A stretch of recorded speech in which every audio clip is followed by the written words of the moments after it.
The Indian subcontinent has been the cradle of a large number of civilizations.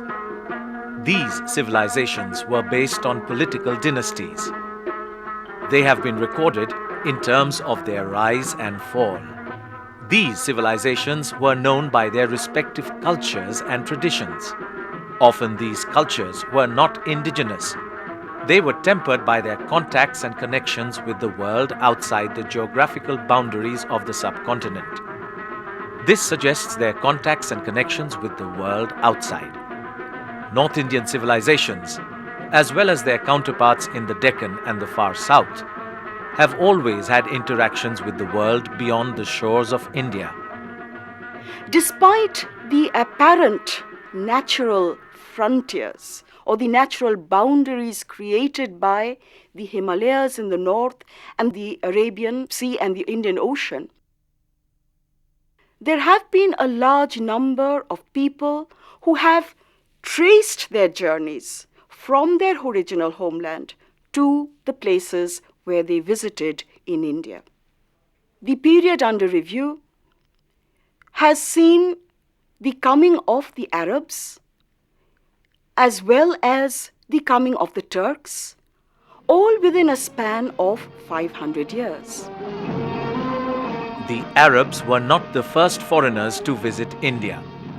As recorded history has shown us, from the northwest, along the northwestern mountains, through the passes, there have been series of invasions by the Huns, the Shokos, not to mention the original migrations made by the Aryans.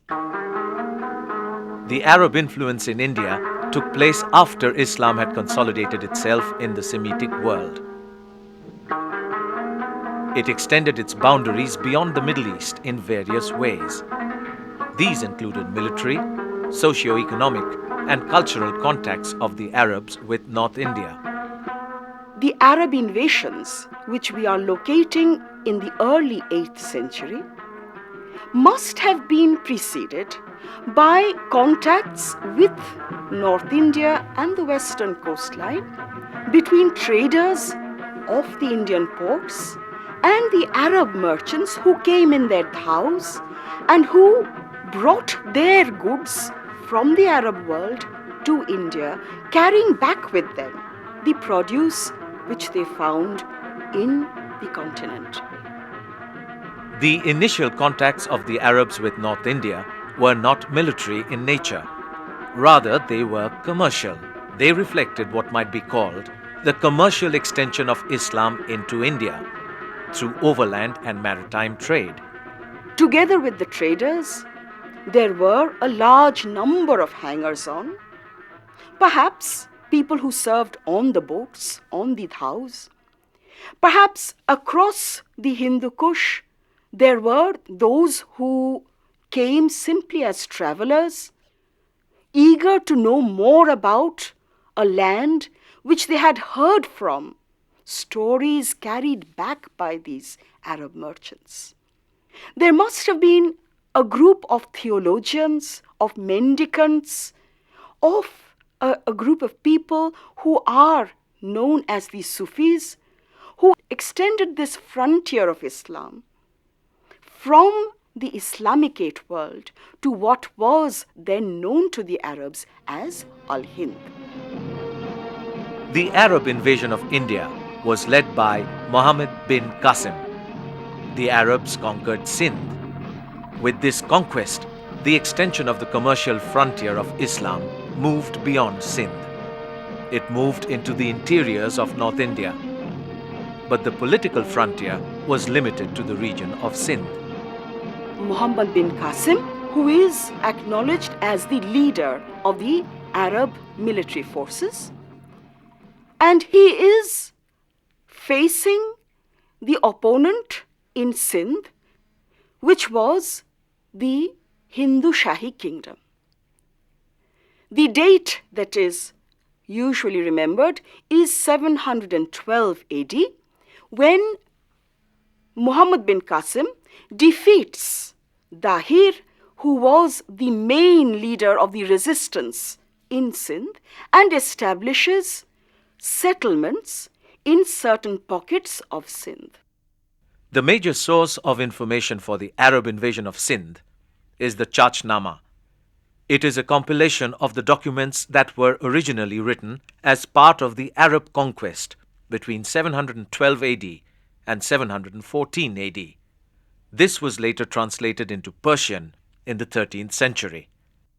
The Chachnama mentions that Muhammad bin Qasim overran Sindh, defeated Dahir, who was the leader of the resistance, the main leader of the resistance in Sindh, and established Arab settlements in certain pockets of Sindh. The areas being Multan, Dabol, Brahmanabad, Nairun, among others. The settlements were of a nature in which there was a great degree of interaction between the Arab conquerors and the indigenous population of Sindh. The Arab army, led by Muhammad bin Qasim, did not consist entirely of Arab military personnel. There were a large number of local Jat and Mayo mercenaries, which gives us an entirely new focus into the Arab invasion of Sindh. The Arabs were followed by the Turks. They came to India during the 11th, 12th, and the 13th centuries. The initial raids were led by Mahmud of Ghazni. The Ghaznavid invasions began around 1000 AD and continued for about 26 years. These were characterized by the extension of the commercial as well as the political frontiers of Islam beyond Sindh into India. What happens between 1000 and 1025 AD is a sudden upsurge of what is usually called the violence involved with the Muslim conquests. There are a large number of cases of temple destruction, of very bloody battles, and here in particular we might mention the sack of Somnath, which takes place in 1026. This entire range of invasions or expeditions, which were brief, which were bloody, and which ended with loot and plunder being taken back to Ghazni. There was no consideration of establishing any permanent hold over the areas which had been conquered. The sources, therefore, were the history known as Tarikh-e-Yamini by Al-Utbi. We are also looking at Ferishta's Tarikh-e-Firoz Shahi, which refer to the invasions of Mahmud of Ghazni. The next series of incursions into India were those of Muhammad Ghori. He invaded this part of the world around the last decade of the 12th century. Later, some of his trusted generals stayed back in Delhi and established the Sultanate on Indian soil. To go back to the sources, for Muhammad of Ghor, we have any number of 13th century documents. Particularly, we are talking about Juzjani, whose Tabakat-e-Nasiri gives a detailed account of Muhammad of Ghor's invasions. And this is taken up by other historians or chroniclers of the 13th and the 14th centuries. Prithviraj Chauhan was the chief Indian adversary of Muhammad Ghori. A couple of battles between the two are documented. These are the First Battle of Tarain, fought in 1191 AD, followed by the Second Battle of Tarain, fought in 1192 AD. It was clear that the Ghorid invasions were not raids of loot and plunder. They were not simply iconoclastic raids, but they were moves perhaps to look at the possibilities of extending the Ghorid Empire into North India beyond the northwest frontier mountains.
Between the 8th and the 11th centuries, the political frontier of Islam did not extend beyond Sindh. Arab invasion of Sindh conjures in our mind images of horse-riding Bedouins rushing into Sindh. But the Arab entity did not consist of only the nomads. It was beyond the world of desert and the Bedouins. As far as Arab society was concerned, there were hierarchies which were immediately being represented through the people who came with the Arabs. To begin with, at the very outset, the Arabs were very particular about their own social position, and they considered any other non-Arab Muslims to be of a depressed status. So immediately we are looking at an opposition within the Arab armies. Secondly, within Arab society, the community which resided in the oases were of a more sedentary nature. They were much more orthodox. They were perhaps much more organized, as opposed to the nomads whose lifestyle indicated that they were constantly on the move. Their society was not an ordered society, and their religious beliefs were also not as orthodox as that of the oasis-based Ummah. So when the Arabs are coming to India, it is a mixture of all these elements which constitute the Arab ethos. And together with the Arabs, there were a large number of Khorasanis from eastern Iran, there were Afghans, there were several small Turkish tribes who had joined the Arab armies during these invasions. The Arab invasion involved a large number of communities.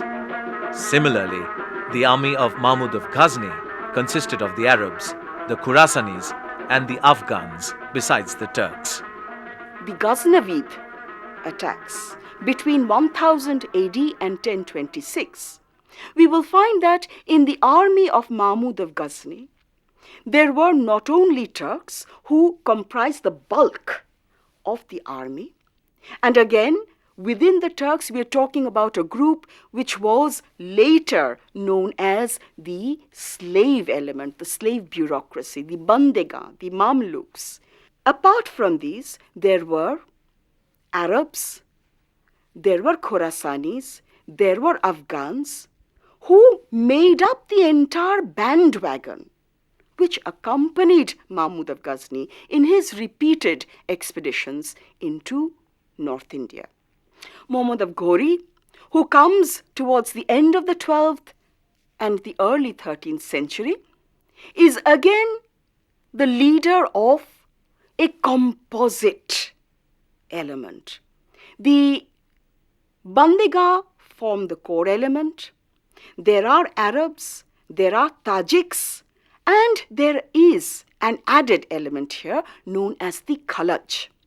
The Khalaj are supposed to be originally Turks, but not in the pure sense of the term, and they have perhaps been Turkicized people resident in the neighborhood. So on the one hand, we find that if we are disaggregating the entire body of Muslims who invaded India, we find that there is a whole admixture of communities, of cultures, of social background, of economic background who have entered India through these events which have been highlighted.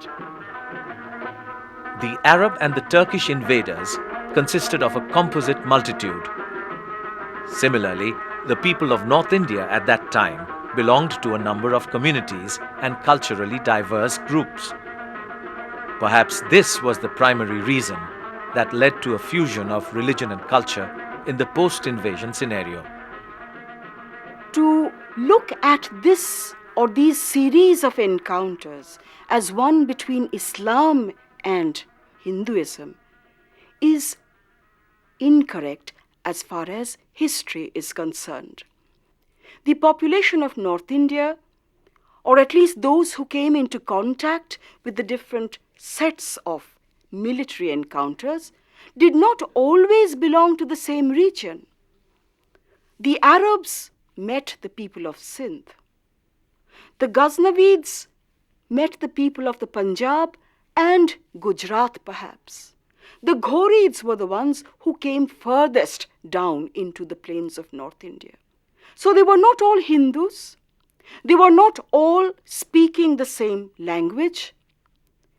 And culturally, as well as economically, they were located in different regions. Which means that we are talking about a fusion. We are talking about a fusion of different worlds, of different communities, of different consciousness of religion and culture. Prior to the 11th century, the political arm of Islam did not spread beyond Sindh. But between the 11th and the 13th centuries, the nature of the impact had taken a tremendous leap forward. It was a world which had moved beyond the binaries of a mercantile, nomadic community opposing a settled rural community. It had gone beyond the simple equation of a mobile, an area or a frontier of mobile mercantile wealth facing an area of more or less dependable, static, landed wealth. And we are now moving into a zone where the impact of these moving frontiers would begin to tell on North India itself. The fusion that we are talking about, a fusion between the world of Islam or the Islamicate world and the world that was known as Al-Hind to these so-called conquerors, first began to manifest itself through an increase in the volume of trade, which came in and out of India. Around this time, Indian trade with the outside world was restricted to the northwest frontier passages and the ports along the Arabian Sea. Using the contacts of the Turks and the Arabs, the trade now went beyond. It went into the Middle East region, beyond the Middle East to Transoxiana. It also drew into its range of activities the trade of the Eurasian commercial groups. And if we look eastwards, we find that the volume and extent of trade was now going straight into China.